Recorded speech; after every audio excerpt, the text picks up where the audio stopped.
Hello everybody, welcome to this week's edition of Northwest Quadrant Wealth Management E-News. Thanks for joining us.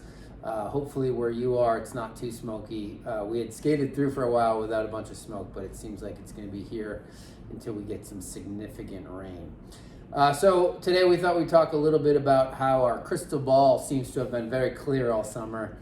But the reality is what's happening in the economy and what's happening in the markets was pretty predictable, and it's sort of playing out as we thought it would. Inflation, we got the CPI print last week and it was up 0.1% from month to month, but year over year inflation was still up 8.3%, and that's with a big decline in gasoline prices. So inflation is still here, which means the Federal Reserve is going to have to continue to raise interest rates. There's been this tremendous push and pull between the Fed raising rates and talking about raising rates, and then the market participants with lots and lots of cash that is still on the sidelines, not believing that the Fed will keep raising rates, or maybe even some believe that the Fed's going to cut rates sometime in 2023, and so that's when we see these rallies in the market. But the reality is, inflation is here to stay.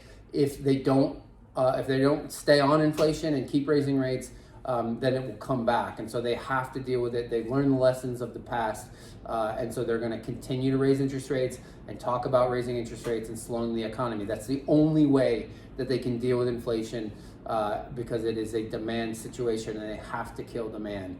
And so we're going to see more volatility in the stock market. There's a whole bunch of the stock market that is still very expensive if rates are materially higher than they are now, and they're going to be. And so the good news is a bunch of our portfolio and a bunch of the names that all of you own aren't expensive, and they can deal with higher interest rates. But there's a bunch of participants in the market that think the market's going to go back to normal, which means low interest rates, 20+% returns in the stock market, and we don't believe that's going to happen, which we think is a good thing. So Josh can talk about sort of the silver lining of all the volatility and higher interest rates. Well, first let me say the inflation print was the latest, greatest example of consensus never being realized. And of course, the day before, consensus had really coalesced around the idea that inflation had peaked. And of course, that was the prevalent narrative. And here we are. For anyone out there buying anything, it was pretty apparent that it hadn't. But Wall Street gets relatively divorced from Main Street in that sense.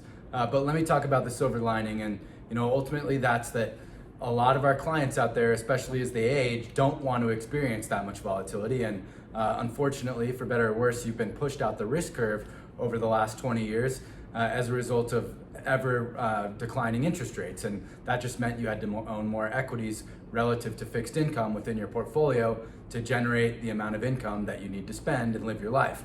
But the good news is, as rates continue to go up, we're going to actually be able to buy risk-reducing securities that pay you a reasonable coupon that you can live on. Of course, it's going to be a painful adjustment, and it definitely already has been the first 9 months of 2022. And we're certainly not through the woods yet. We're definitely not going to unwind 15 years of zero interest rate policy in 9 months.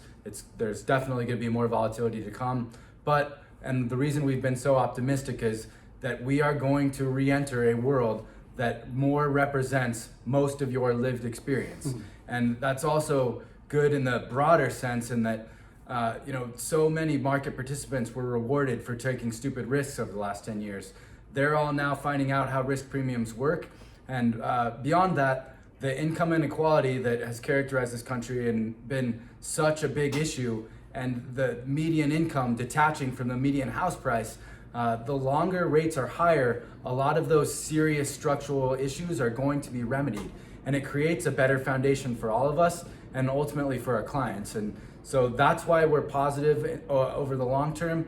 And as it relates to our portfolios, we're going to be quite happy when we can buy fixed income investments that actually pay you something, which we haven't been able to do for a long time and frustrates us as much as it frustrates you.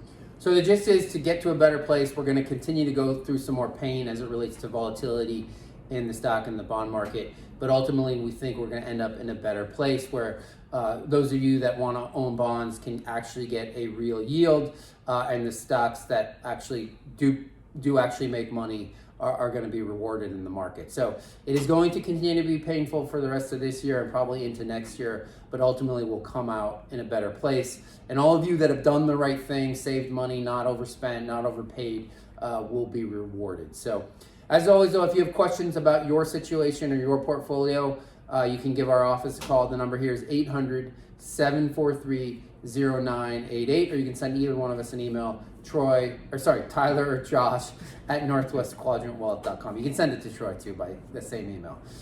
So we'll talk to you again in 2 weeks.